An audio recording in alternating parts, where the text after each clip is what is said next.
Okay, so there were a few tips on sort of how you actually can do the brainstorming, get those chemicals buzzing in your head, start actually writing down, go on mad, sheets of paper. I always use a pencil because actually that's the easiest thing for me. I find pen too permanent, so pencil is a lot easier. I feel a lot more flowy with that. So pick whichever one works for you. But then once you've actually got to the point where you've got a short list of ideas, how do you work out which one actually is going to work? This is where actually we start to narrow the funnel down and we start to actually see which one of these ideas we can properly validate. Oh, that's a good word. Validate, and to actually getting to a working project.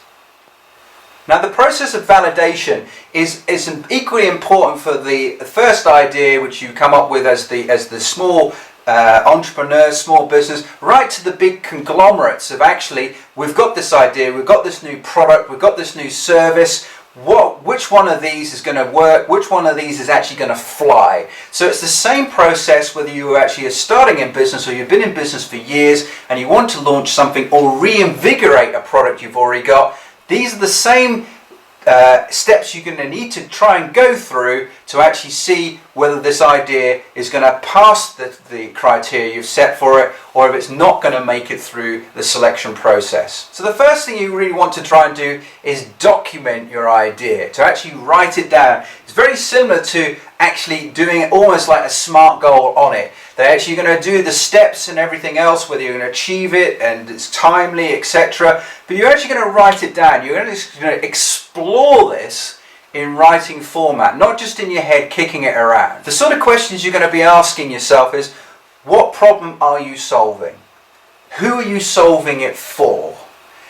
Is there a customer base for this solution? What are people using now instead of your idea or before your idea exists? How loyal are they to that solution? And finally, can you earn money from it? So now what you're doing is you're taking the forensic approach to your idea. You're actually seeing whether or not they can pass through these levels of filters. And some of the ideas may have already not got through that first band of filters, but the ideas that have gone through that filter, let's move on to the second step. The second step is talk to potential customers. Surprise! Yes, that means you actually got to go and talk to the people who you think actually may be interested in your product. Now don't worry, you're not selling out state secrets. People aren't going to steal your idea. That's one of the big fears from the course which I taught, where people are like, I'm too scared to talk about it because people will steal my idea. It just doesn't happen. It's too much Hollywood in there. It's your idea to start with. You know the ins and outs of the idea, and they're not going to be interested. I had 10 or 15 different business proposals in front of me, and I've got no inclination to do any of them. I don't want to go and make pizzas, I don't want to go and drive a taxi, and even if I did, it's not my idea, so I do not know all the finer points. I haven't had the vision, I haven't had anything else which actually comes up to make that idea whole. So the stealing the idea rarely happens. So feel confident to go and talk to customers, to actually spot potential customers, have a chat with them. It doesn't have to be anything formal. If you want to do something more formal, then that's what they call market research. And you may actually then do surveys, questions, but don't be scared about doing it. A lot of entrepreneurs actually miss this step out. They keep it all internalized and they don't actually get any feedback from people. And it's strange because actually people and the customers are actually eventually going to shape your product and service. So it's might as well actually get them in at the earliest opportunity to make sure you don't waste a lot of time on stuff which people actually won't need and won't pay for. Point 3. This is almost sort of linked to point 2, but you'll see where I've separated it out. Speak to the naysayers, the negative people. Trust me, you will be able to find bucket loads of those. So to be honest, speak to the people who actually are going to be down on the idea. They're going to criticize the idea. They're going to point out the shortcomings. Now, if it's just not without any logic or anything, you can dismiss it. But if it actually has certain points in it, it's valuable. It's going to be research which you can pull in, and actually you can actually redefine your product or your service. Somebody may say, oh well, XYZ is doing that. Then you need to go and research what they're doing, so you can actually still make sure you've got the niche, or actually see what they're doing and do it better, cheaper, faster, whatever. But you're going to get a lot from actually the negative feedback. I would suggest you get more from that than you will in your friends. Your friends will want to tell you nice things because they don't want to hurt your feelings. So it's always best to find the person who you know is Mr. Negative, is always down on things, and actually have almost a game with them actually, where you actually will pitch the idea, and it's going to make your idea more robust. If you can defend your idea, your product, your service to somebody, and actually almost persuade them that it is a good idea, then you've come a long way. You've crossed a lot of hurdles which actually some people never ever get. They actually just set up the product, they open the doors, and then nobody's buying it, because then they are told at that stage, having incurred all the time and cost, somebody else is doing it and it's a different take. So super important, and it's also something which is actually going to give you a lot more self-confidence on the way. And then finally, point number 4, find out what people are going to pay for it. This is a difficult thing, especially if you have actually been committed to designing and sort of developing the product, actually to find out what price are you going to pay for it, what price are other people going to pay for it. Now, the easy way is to actually also, whilst you're talking to your customers, say, what do you think you'll pay for it, what do you think it's worth? I must admit, when I had problems with, which were very rare, touch wood, with clients who I had to invoice, I would say to them, well, okay, you don't like the bill as it is, what do you think is a reasonable sum for it? Now, it's very, very unlikely people will say nothing.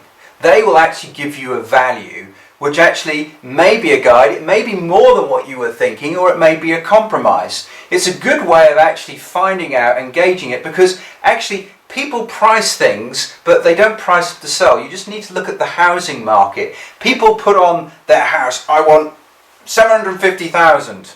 Well, that's just simply never going to happen, because it's actually only worth the price somebody is willing to pay for it, not what you think. So let's cut to the chase. Let's actually get that straight away, get that information and feed that into your equations, because that's going to be another thing to work out whether in fact your idea can meet it and actually get through this funnel of criteria you're imposing. Another good place to look is the industry norm. If there's an industry you're in, see what the benchmark. Now the benchmark is just a flashy word for what everyone else is doing. So when they say benchmarking, that's effectively what it means. If it's more visual, think of a penknife and carving a line on a bench. And if you're to the left hand side of it, you're ahead of it. You don't want to be on the right hand side of it, because you're below the industry standard, and therefore you will not get the people coming to you. You always want to over deliver if possible. If you over deliver, then people are going to be blown away by what you're doing. You don't want people just to go, yeah, it's okay. You want them to actually really take it on board. You want them to become part of your product. They will then actually go off and do your marketing for you. Bad news always travels twice as good as good news. So make sure that you actually limit the bad news and get the good news out there. So looking into the industry and also what your competitors are doing. Now they may have a slightly different product, but actually you can look at them and you can make savings on time or whatever, and people, you're appealing to the general public here who want things now. The whole world has gone instant mad. If you send an email now, if you haven't replied within an hour, he's snubbing me or she's snubbing me. It's just that instantaneous everything. So that's no different to any product or service you'll be doing. Customer service of that, where KLM, they actually now advertise on their websites that they will respond within 24 hours of an email or etc. It's really important. It's another thing of actually getting people to actually commit to you and your business. So you've now gone through all the funnels. The ideas are coming out at the end now. They've been through the mesh. So what you should now be left with is a small pile of ideas which actually you can take on to the next step. And the next steps we're going to be doing in the business plans is where we're actually going to redefine it even further, and with some other tools which we're going to introduce you to over the next few videos. I hope you've enjoyed this video, and don't let it stop here. Carry on the exercise, keep coming up with those killer ideas and put them through your own criteria or any other ones which you think are going to work. And this is how we do business made simple.